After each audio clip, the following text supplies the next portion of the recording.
What's going on, guys? I'm Steve. Welcome back to the channel. Welcome back to another video. If it's your first time stopping by the channel, hit that subscribe button. Trust me, you won't regret it.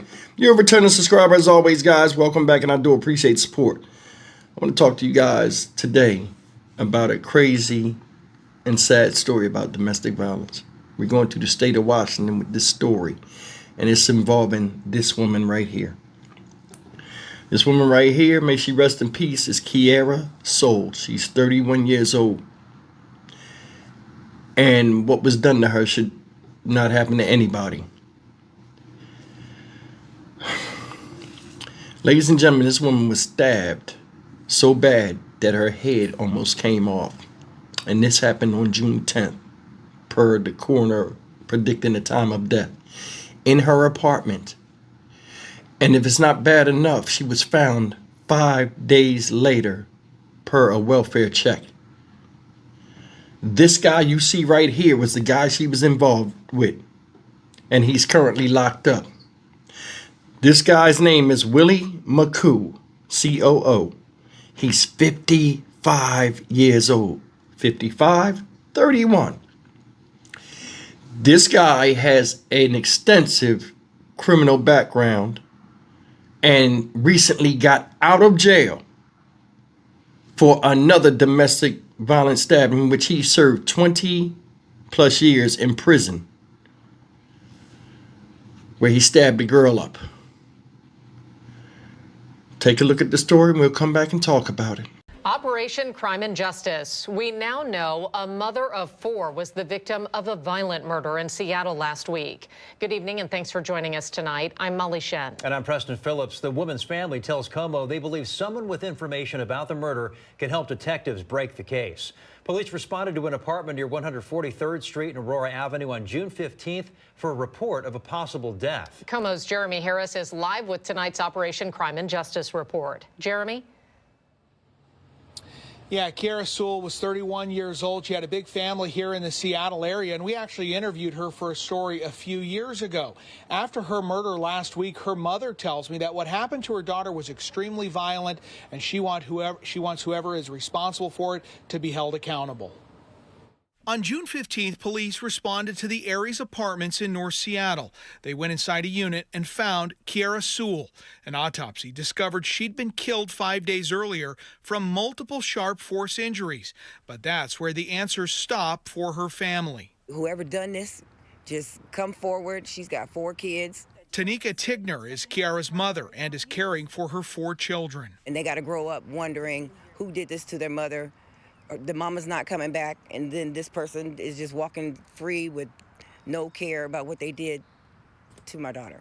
This was Kiara in 2022. They don't got nowhere to go. They're not putting them nowhere. When KOMO News interviewed her about an encampment sweep in Tacoma, Tanika tells me her daughter was homeless and had been trying to pull her life together. What they did to her is terrible. Terrible, terrible, terrible, and I don't give a damn how much hatred you have for somebody, how much hatred you have for my daughter.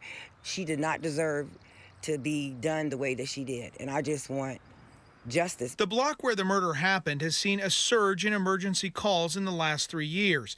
People in the area tell us the murder has put them on edge. We're all just devastated, and all of her friends were all moms, so for somebody to just come and take her kids away from her like that, that's foul. You don't do that. Because she didn't have to go out like that. You guys did her wrong. You better be lucky that this ain't one of the states that's got the death penalty, because I would pull the damn thing myself. It's crazy. Take somebody's life like that. Take them away from their babies. Crime Stoppers does offer rewards in cases like this for information that are leading to arrest, and tips can be anonymous. I checked in with Seattle police today. They tell me they have not made any arrests in this, don't have any updates, but they say the investigation is still active and ongoing. They're asking anyone with information to give their violent crime tip line a call. Reporting live in Seattle, Jeremy Harris, KOMO News. Jeremy, thank you. We looked back at the 911 calls for that block over the last 4 years. The Aries Apartments opened in late 2023, and you can see in 2022 there were 0 calls. In 2023 there were 90. The number jumped again to 132 in 2024, and so far this year there are already 76 911 calls. What did my daughter do to deserve that? Nothing. Nothing at all. The heartbroken family of Kiara Sewell is demanding answers from both the justice system and the man accused of killing her. He stabbed her in her face. He stabbed her right here. Stabbed her right there. Police say the 31-year-old was found dead inside an apartment in the Bitter Lake neighborhood June 15th. Officers eventually arrested a suspect who has not been charged yet. Court documents say he was in a relationship with Sewell. I want him to pay for what he did to my daughter. He needs to rot, and especially if he's got priors. He stabbed another girl. Court records show in 2005, the suspect stabbed an acquaintance while she was sleeping in Seattle. That victim survived. He was sentenced to more than 28 years in prison, but was released last August. And I don't understand how he was able to get time taken off from the first offense. The Department of Corrections says 2 of his previous drug convictions were thrown out by a state Supreme Court decision, which shortened his sentence for the stabbing. He's lived, on this earth for this long and hasn't done anything but cause destruction. The suspect did not appear in court Tuesday, but Sewell's family showed up prepared to face him. I wanted to be here today because I wanted to make sure that that was him.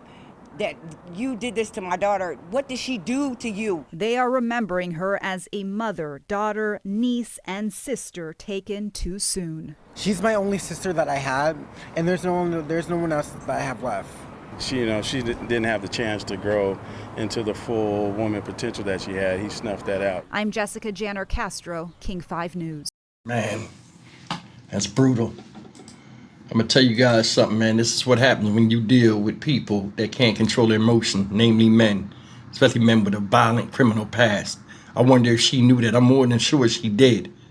This guy just recently got out of jail after almost trying to kill another woman and came across her. I wonder if she knew what he was in there for, or she just knew he did time. Because I'm going to tell you something like this. This guy was supposed to be sentenced to 28 years. It's 2025. He should still be locked up. But that just shows you all these different snafus in the justice system and how they really don't give a shit. They'll do a little bit and say they did the most. Oh, we did something about it. 20-something years? You cannot justify giving somebody a sentence, honestly, and then say, oh, because of good behavior, or he served a nice amount of that time, that he deserves another chance in society, where the scars of somebody that are still running deep, both psychologically and physically, are still in play, where this guy gets a second chance. And you see what happens, and continues to happen. But nobody figures this out. We got all these biggest and brightest minds and statisticians that take notes and stats on life and what causes this and what, but nobody figures this out. Nobody figures this out. Let me show you something up here. Here it is. It's more information on this. Check this out. This is real short. Let me read this to you. It says, a Washington state man is behind bars after he allegedly killed his girlfriend, then chopped her body. Look at this. This is more information. Chopped up her body and left her remains in her apartment. William James McCoo, 55 years old, stands accused of murder in the stabbing death of 31-year-old Kiara Sewell. Seattle police responded around 12:20 p.m. on June 15th to an apartment building in the 900 block of North 143rd Street. When officers arrived, they located the alleged victim and immediately saw that Sewell had obvious signs of trauma. According to a police report obtained by local news affiliate KING, McCoo and Sewell were seen on surveillance video going in and out of the building on June 8th and June 9th. But only McCoo was seen after that, the report said. He was often seen carrying duffel bags and garbage bags in the days before authorities discovered Sewell's body. Police said a coroner determined Sewell died likely on June 10th. Detectives executed a search warrant of McCoo's storage locker and reportedly discovered a machete with an 18-inch blade and a hunting knife with an 11-inch blade. What in the world did she do that he could have done something like that to her? Sewell's mother said, All right, now let me just skip this because it's saying what they said in the video. It says cops arrested McCoo for murder on Monday. He's in King County Correctional Facility on a $4 million bond. Then it says KOMO News reported McCoo was released from prison. This is what I want to show you. Last fall, after serving nearly 20 years for attacking a woman with a knife while she was sleeping. So he didn't even serve the full 20 years of a 28-year sentence. So he was convicted of first-degree assault and sentenced to more than 28 years in prison, right? But McCoo had about 8 years taken off his sentence after the Washington Supreme Court ruled that the state's drug possession law was unconstitutional. McCoo had nearly 10 drug possession convictions that were factored into his sentencing guideline score. With those drug possession cases tossed, McCoo was resentenced to about 20 years.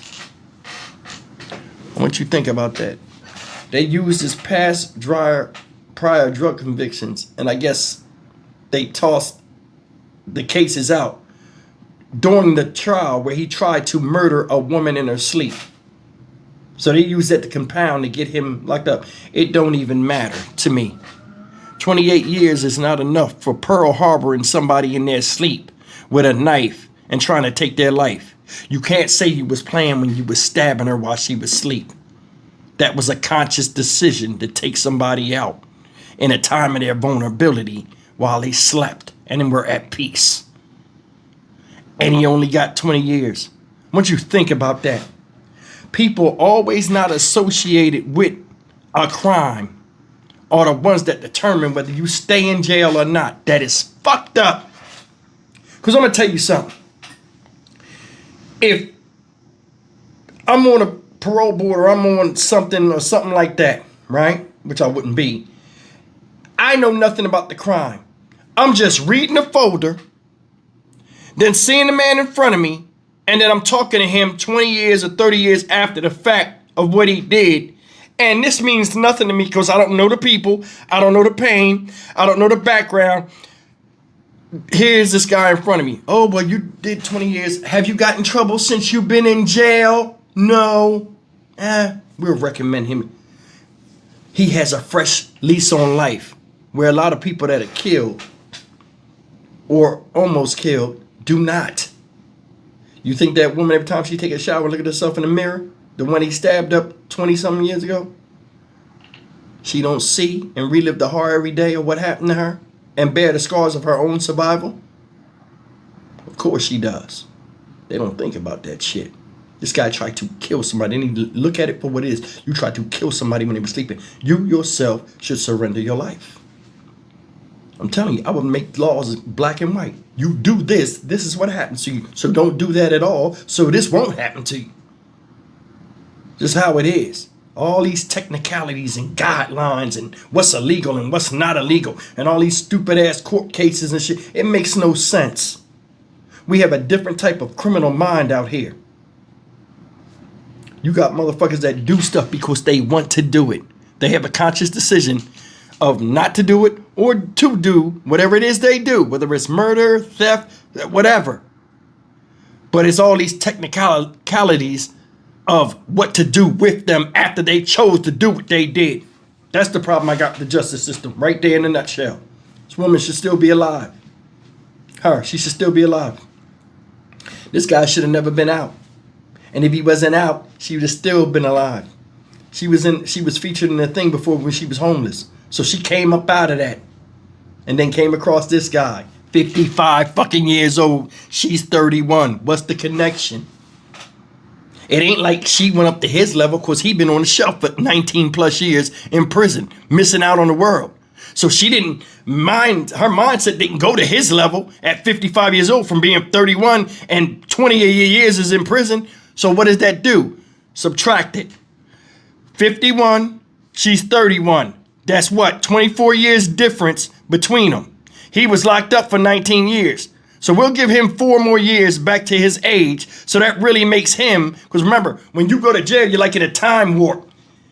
You're missing out on the outside world. So when you get out, you try to catch up where you left off. Though his body aged, his mind didn't. He's 35 years old in the head. She's 31. That's the connection. That's what brought them together. He can think and act like her. I told you, every time you see this stuff with domestic violence, child crimes, and all this stuff, the people's mindset, for them to have some type of connection where you can get in and entrap these people, you have to be somewhat similar in the head to where you can relate to a person that you target. I'm done with it. Stock Market Steve for the Dynamic Reason channel. As always, like, comment, share, and subscribe. This ninja should have still been locked up. In fact, he should have been gone a long time ago for what he did. I'll see you in the next video. Take care.